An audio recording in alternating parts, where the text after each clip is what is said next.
The Directorate of Criminal Investigations has announced commencement of investigations into Monday's protests. The DCI says it has on its radar several people caught on camera causing chaos and destroying property. While the DCI does not say which cameras captured these suspected goons, it has listed over 20 photos of interest to them. However, tonight, we can authoritatively report that most of these photos were not from Monday's demonstrations and that the DCI has knowingly, willingly, and with intent chosen to publish false and misleading information. Goons. Here is our Crimes and Investigations reporter Brian Obuya with the context. In the aftermath of the March 20th protests called by the Raila Odinga-led opposition, many things have happened. Police have outlawed the demos, subsequently arresting several protesters and politicians who have allied to the Azimio One Kenya coalition. And then the Communications Authority of Kenya Director Ezra Chiloba in a draconian advisory threatening to cancel licenses of different media outlets for broadcasting the developments. The latest is a veiled threat by the DCI to those intending to participate in the protests by announcing it has begun looking for people it says were involved in looting and destruction of property in the Monday uprising.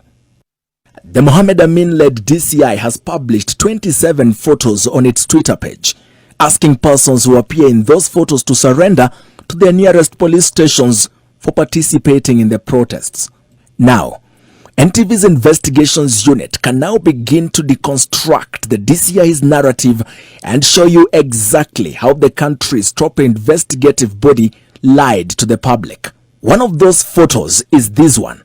While it is said to have been shot on Monday, we have evidence to show that this photo was published on the Deutsche Welle website on the 16th of August 2022. The headline read, "William Ruto wins Kenya's presidential race."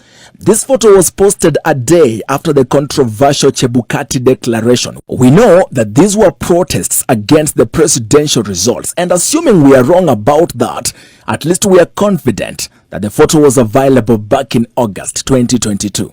The DCI has also posted a photo of this man moments before he hurls what appears to be a stone. While it is clear that this must have been a protest against something, here the DCI also lied. Our investigations team has revealed that this photo was indeed shot in Kenya. Here, we see it was posted by the Financial Times on the 10th of January 2018, 5 years ago. Moving on, the DCI says it saw these men on Monday and took a photo of them. Unless they showed up dressed in the exact way and this photo shot exactly the same way it was 6 years ago, it is a deliberate effort to mislead the country. Here, this photo was posted by BBC Swahili under the headline, "Serikali ya Kenya yapiga marufuku maandamano miji mikuu," clearly not from Monday's demos. This man is also in trouble for returning to sender a hot smoking tear gas canister.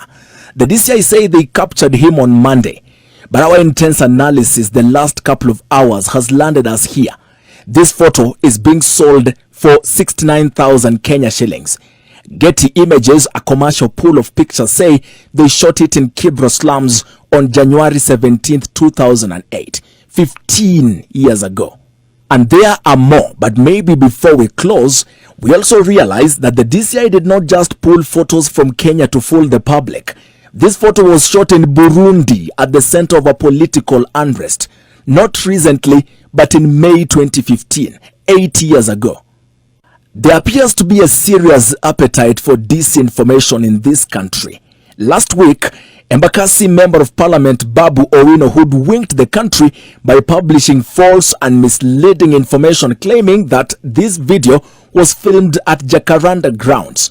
Our investigations would later discover that this was actually shot in August 2022 in Kinshasa, Congo. So, with such indictment on the DCI and a serious violation by such a top body, without apologizing, does the Mohammed Amin-led DCI still retain the moral authority to demand decorum from Kenyans? Brian Obuya, NTV.